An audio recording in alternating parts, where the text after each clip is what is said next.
Добре дошли на всички в този видеоканал. Този видеоканал Сърцето на Исус ви очаква, представя и ви дава небесни любовни писма, изпратени до нас тогава и сега от нашия Господ Исус Христос и от Пресвета Дева Мария, за да можем да се подготвим правилно за небесната сватба на Неговия лам гад. Днес представяме Божието Слово, изречено от нашия Господ Исус Христос чрез света Виргиния Румънска. Откъси от Божието Слово за грабването на църквата, втора част, избор на текстове от Божието Слово по тази тема. Господ Исус е решен да ви издигне от земята, докато светът ще бъде пречистен чрез страдание, от много, не от един. Всички дяволи са излезли на земята и са настроили този свят да извършва грехове, защото тези грехове, които се извършват днес в тази страна, също са били извършени в Содом и Гомор. Те също са били извършени по времето на Ной. Ако слушаш, няма дори да видиш гибелта на този свят, защото Господ ще те вземе. Отказ от Словото Божие от 9 юли 1976. През 1955 година, когато слязох с духа на земята, имаше група християни, не големи, а малки, и аз им се радвах като Лот и Авраам, като Яков и Исак. Чрез тях постигнах нещо, което трябваше да изпълня. Но днес с кого да изпълня века и божественото дело? Че в Светото Писание е писано, че ако намеря един, двама, трима или четирима неосквернени, тази земя е спасена. Но не са, защото онези, които намерих, когато дойдох, всичките ме излъгаха, всички ми казаха, че следват Исус до портата на небето горе. Но днес останах с един баща, един в 5 къщи, с 2 до 10 къщи. И те ще бъдат грабнати, като Илия и като Енох, с всякаква плът. Моите хора, както доведох при майка си на небесните облаци онези, които я обичаха и кратко служеха, така ще доведа моите хора на това място на небесните облаци.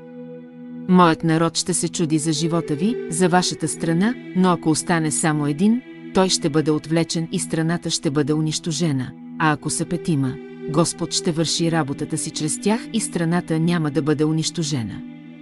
Извадка от Словото Божие от 15 април 1977 г.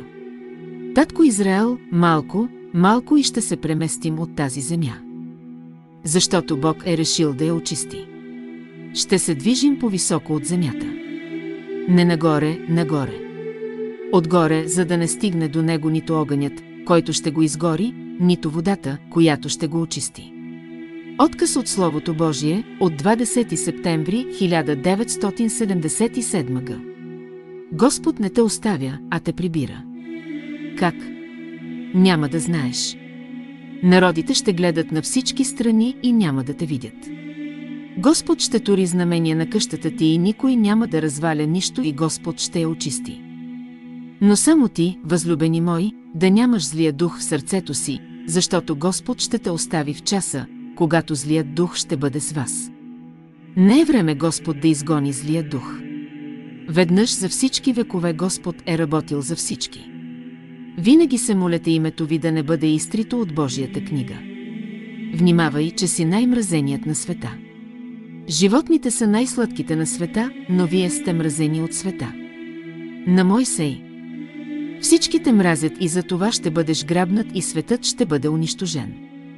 Отказ от Словото Божие от 24 ноември 1977 г.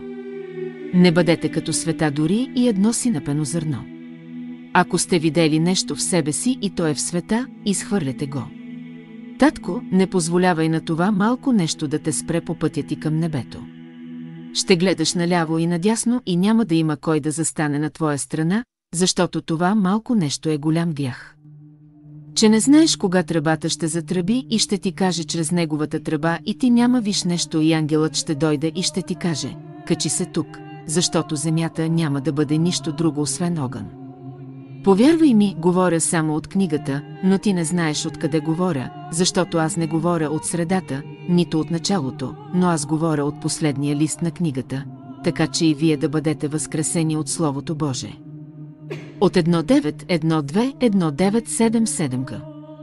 Как ще ядат човек по човек, господар по господар и ще дъвчат тревата като добитък? Вярвам. Отче, за това ви моля, измийте се краката един на друг, за да бъдете неосквернени, за да бъдете спасени, че идва кораб и ще ви вземе от тази земя и ще ви отведе там, където има много духове. И там ще стоите и ще видите със собствените си очи разрушението, което ще падне върху света, но светът няма да ви види. Отвъд този свят е хубаво време. Но отвъд ще има един пастир и едно стадо след него. Но отвъд, не тук, отвъд този свят. Отказ от Словото Божие от 2 март 1978. Деца мои, по време на това пътуване направих красива разходка. Децата ми, малко и ще се видим. Да си легнеш с мисълта за своето щастие, което те чака. Легайте си с мисълта за небесното царство, за близките, които ви чакат, защото никой не чака този ден. Това е като влака, татко. Вярваш ли и влака, той също има малко повече и ще остане. А колата има още малко и ще остане. А самолетът, той има още малко и ще остане. И целият дъх ще остане. Виждаш ли света? Виждаш ли по този начин? Както е сега, няма да бъде, но ще бъде оголено и сухо. Виждате ли това човешко същество, как еде, пие и се весели, и не мисли за смъртта? Още малко и ще видиш лицето и кратко жълто като тиква от ужас. Който има акъл да разбере. Човек няма да лежи болен, защото от тази болест няма да стане, защото няма да има вече лекари, няма да има свещеници и няма да има милостиня, и ще лежи, докато се разтопи като восък. Ще тече от него като восък и ще смърди нивите, ще смърди земите, но вас няма да ви бъде, защото ръката Господня ще ви вземе и ще ви издигне над земята, за да не подуши вонята им. Опомнете се. Защото всичко се променя от ден на ден. Ще имаш брат, ще имаш майка, ще имаш сестра, които ще си отидат от теб и се моли тяхното заминаване да не бъде в погибел. Отказ от Словото Божие от 06-13-1978.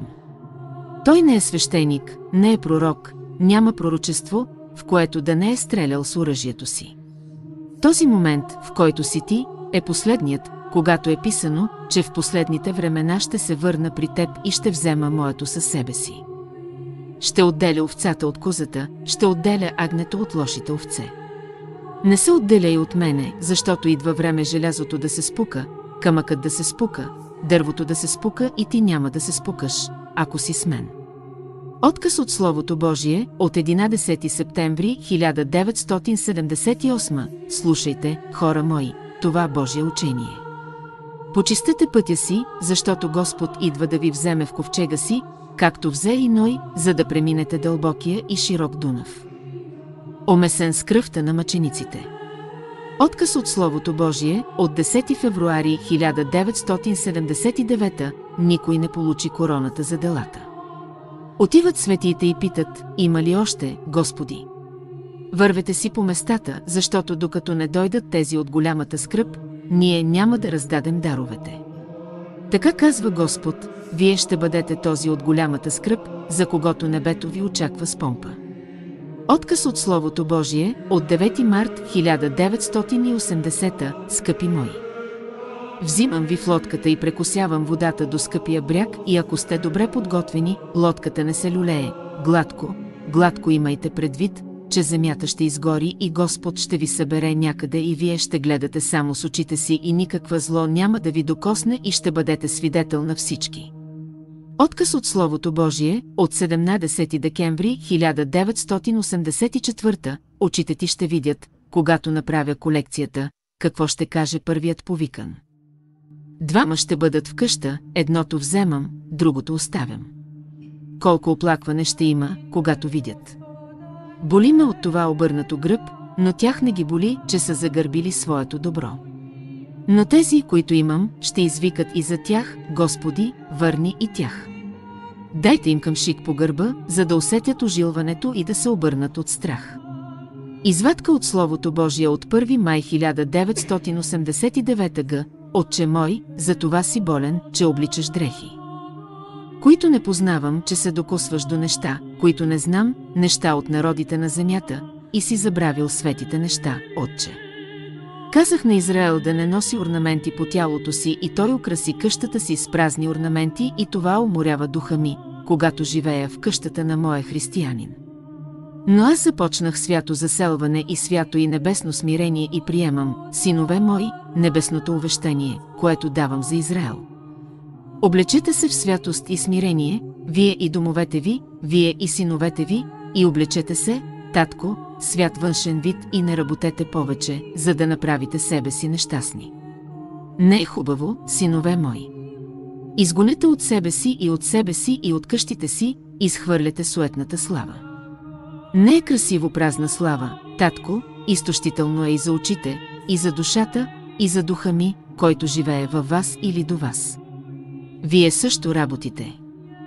Както аз работих, както работих в света.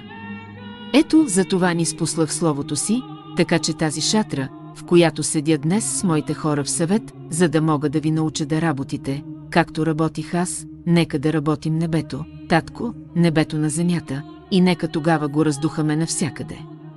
Нека всички имаме един път, един начин, една маса, едно небесно богатство, синове мои, че по сладко време идва по-късно. Ако сега слушате няколко дни. Идва времето да влезем в живота, синове мои. Винаги ти носи този идващ живот, но Сара на Лот има своето подобие в теб и не ти позволява да гледаш времето на радост, което нося със себе си. Вие сте предопределени да не видите злото, което идва върху света, както ученикът на пророк Иеремия не видя падането на Ерусалим в онези древни времена. Държате в ръцете ми и в гърдите ми. О, и колко от вас давам да избягат от луното ми. Отказ от Словото Божие към християнския народ от 21 август 1994 г. Това е краят на днешната програма. Нека Бог да ви благослови и да ви държи близо до свещеното му сърце. Амин.